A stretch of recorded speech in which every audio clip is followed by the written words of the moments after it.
Personal விஷயம் பேசுறதுக்கு இல்ல. ஏன்னா ஒரு இரங்கல் இதுக்காக வந்திருக்கேன். இங்க வந்துட்டு என் சொந்த விஷயம் பேசுறதுக்கு வந்துட்டு இது மேடை கிடையாது. இருந்தாலும் உங்க மேல இருக்கிற ஒரு மரியாதைக்கு நான் வந்துட்டு ஒரு 2 வார்த்தை பேசுறேன். ஏன்னா இன்னைக்கு காலையில நடந்த விஷயம் வந்துட்டு ரொம்ப ரொம்ப துயரமானது. ஏன்னா இது ஏற்கனவே 1.5 வருஷத்துக்கு முன்னாடி அத்தனை அவதூறுகளும் நீதிமன்றத்தில் இருக்கு. ஏற்கனவே நீதிமன்றத்தில் இருக்கிறது இன்னைக்கு மேடை போட்டு பேசியிருக்காங்க. அதே ஒரு 1.5 வருஷத்துக்கு முன்னாடி மறைமுகமா நிறைய அவதூறுகள் பொய்யான விஷயங்கள்லாம் பரப்புனாங்க. இருந்தாலும் நாங்க ஒரு இது ஒரு இதுல கோர்ட்ல இருக்கிறதுனால நான் இதுக்கு எந்த விளக்கமும் கொடுக்கல. ஏன்னா that is a contempt of the court. We are not supposed to talk whatever is in the court. But அவருக்கு என்ன அழுத்தமோ தெரியல.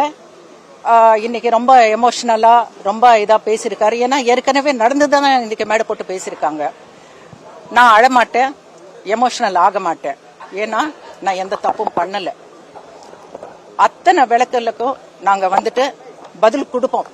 ஆனா இப்போ இது நீதிமன்றத்தில் இருக்கிறதுனால இதுக்கு ஒரு அட்வைஸ் இல்லாம நான் பேசக்கூடாது. கண்டிப்பா உங்களை நான் சந்திக்கிறேன் ஆதாரத்தோட. ஒரே ஒரு விஷயம் ஏன் நான் இது பெருசப்படுத்தலன்னா, ஒரு 16 வயசு பையன் இன்னைக்கு அவருக்கு பப்ளிக் எக்ஸாம் 10வது படிக்கிறாரு. என் பேரன் இன்னைக்கு அவர் நிலைமை நீங்க யோசிச்சு பாருங்க. எக்ஸாம் எழுதிட்டு வெளியே வரும்போது எத்தனை மன உளைச்சல்ல அந்த பையன் இருக்கான்றது நீங்க புரிஞ்சுக்கிங்க. அதே நேரத்தில் அந்த பசங்களை என்ன துரதிருஷ்டமோ தெரியல, பார்க்க கூடாதெல்லாம் பார்த்துருக்காங்க, கேட்க கூடாதெல்லாம் கேட்டிருக்காங்க. ரொம்ப மன உளைச்சல்ல இருக்காங்க.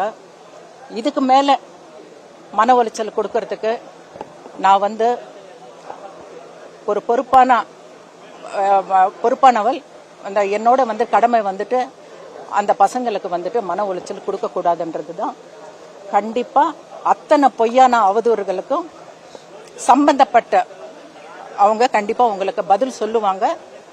என் மேல வந்திருக்க அவதூறுகளும் நானும் பதில் சொல்லுவேன். இதேதான் அதேதான் இப்ப என்ன பேசிருக்காங்களோ அதேதான்.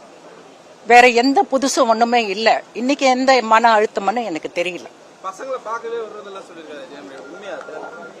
பொய் இல்ல, அது யாராலையுமே பண்ண முடியாது.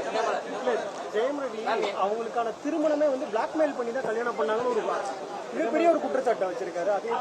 உங்களுக்கு 2008ல நீங்க ஒரு விகடன்ல ஒரு இது வந்திருக்கு, ஒரு இன்டர்வியூ இல்ல, ஒரு பேஜ் ஃபுல்லா வந்திருக்கு.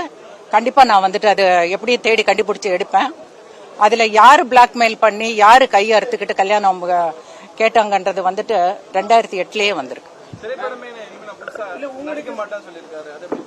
அது அவரோட இஷ்டங்க. இத்தனை வருஷமா இல்லாத ஒரு முடிவு எடுத்திருக்காங்கன்னா அது எங்களுக்கு சம்பந்தப்பட்டது இல்ல. நான் சம்பாதிக்கிற காசு கூட என்ன செலவழிக்க விடுவது கிடையாது. எனக்கு இந்த ஒரு அக்கௌண்ட்டையும் அவங்க அபகரிச்சிட்டாங்க அப்படின்னு உங்க மேலயும் மகள் மேலயும் ஒரு குற்றச்சாட்டு வச்சிருக்காங்க. இந்த அவதூறு ஏற்கனவே கோர்ட்லயே கொடுத்திருக்காங்க. ஒரு கல்யாணம் ஆகி புருஷன் பொண்டாட்டி ஆனதுக்கு அப்புறம் உன் அக்கௌண்ட் என் அக்கௌண்ட்னு எனக்கு தெரியல. அது இப்ப மாறி இருக்கலாம். ஆனா ஒரு குடும்பமா இருக்கும்போது எல்லாமே ஒண்ணுதான். உங்களுடைய மருத்துவ செலவுக்கு கூட மாதம் 25,000 ரூபாய் பணம் கூட அவரு தான் அனுப்பிச்சு விட்டு வந்ததா அவர் சொல்லியிருக்காரு. மகன்களுடைய 50 லட்சம் இல்ல இது மருத்துவ நான் சொல்றேன். அதாவது அந்த மாதிரி ஒரு நடக்கல. இருந்தாலும் அப்படி பண்ணா ஒரு மாப்பிள்ளையா அவர் கடமை அவர் செஞ்சிருக்காருன்னு தான் நினைக்கிறேன். மகள் அவளுடைய மருமகன் அவரையும் கூப்பிட்டு வச்சு இவர் தப்பிச்சு வந்துட்டாரு, இவர் டைவர்ஸ் வாங்கிட்டாரு அப்படின்ற மாதிரி சொல்லிருக்காரு. இதை பத்தி நான் பேசினேன்னா அவருக்கு ஏற்கனவே கல்யாணம் ஆகி குழந்தையோட இருக்காரு. இன்னொரு பொண்ணு வாழ்க்கையை நான் இது பண்றதா இல்ல.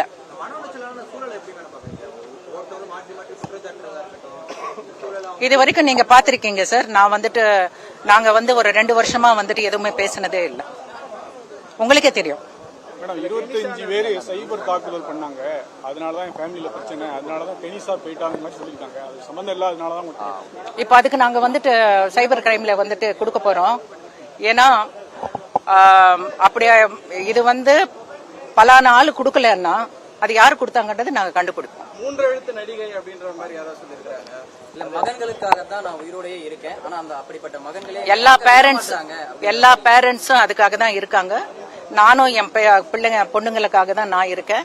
நான் பெத்த பொண்ணுங்களை நான் பாத்துக்கிறேன், அவங்கவுங்க பெத்த பசங்களை அவங்க பாத்துக்கணும்ன்றது வந்துட்டு பொறுப்பேத்துக்கணும், அவங்களோட வந்துட்டு வாழ்வாதாரத்தை பார்க்கணும்ன்றது.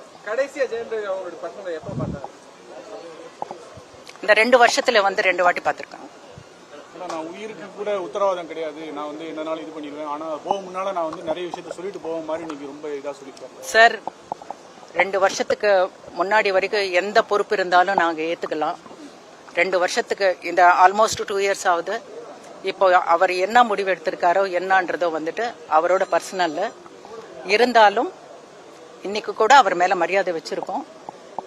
இது வரைக்கும் எந்த தப்பும் பேசினதில்லை. இனிமேல வந்துட்டு ஃபியூச்சர்ல கூட பேச மாட்டோம். தொடர்ந்து ஆர்த்தி அவங்களுக்காக வந்து குரல் கொடுத்து நிறைய நடிகைகள் பேசினாங்க. அதுல குறிப்பா வந்து 3 எழுத்து இட்லி பேர் கொண்ட நடிகைன்னு சொல்லியிருந்தாங்க. குஷ்பு மேமும் அதுக்கு வந்து அவங்களுடைய விளக்கம் கொடுத்திருந்தாங்க. அதை பத்தி தமிழ்நாட்டில் வந்து ஒரு பொண்ணுக்கு அநியாயம் நடக்குதுன்னா எல்லா பெண்களும் வந்துட்டு சப்போர்ட் பண்ணுவாங்க. இதுதான் நம்ம தமிழ்நாடு. அப்படி இருக்கும்போது பர்டிகுலர் 2-3 பேர் வந்துட்டு சப்போர்ட் பண்றாங்கன்றது வந்துட்டு அதை நான் ஒத்துக்க மாட்டேன்.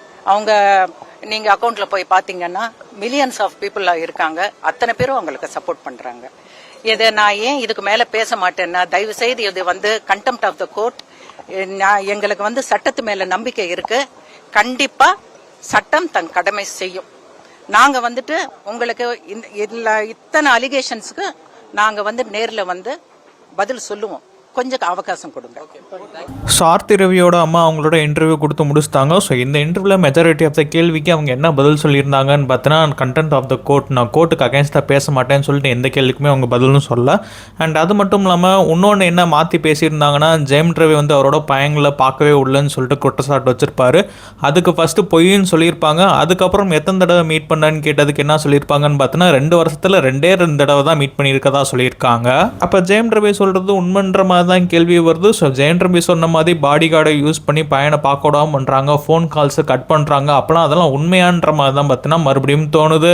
பட் இதுக்கான விளக்கங்கள், ஆதாரம் எல்லாமே பார்த்தீங்கன்னா கூடிய சீக்கிரத்தில் நான் மறுபடியும் ப்ரெஸ்ஸை வந்து சந்திச்சு சொல்வேன்னு சொல்லியிருக்காங்க. ஸோ ஆர்த்தி ரவி வருவாங்களான்னு சொல்லிட்டு தெரியல ப்ரெஸ்ஸை சந்திக்க. பட் ஆர்த்தி ரவியோட அம்மா வந்து ஒரு எக்ஸ்பிளேஷன் கொடுத்துருக்காங்க. ஸோ இந்த எக்ஸ்பிளேஷனுக்கு அப்புறம் மக்களோட கருத்து என்னவா இருக்குன்றதை நீங்கள் கமெண்ட்ஸில் சொல்லலாம்.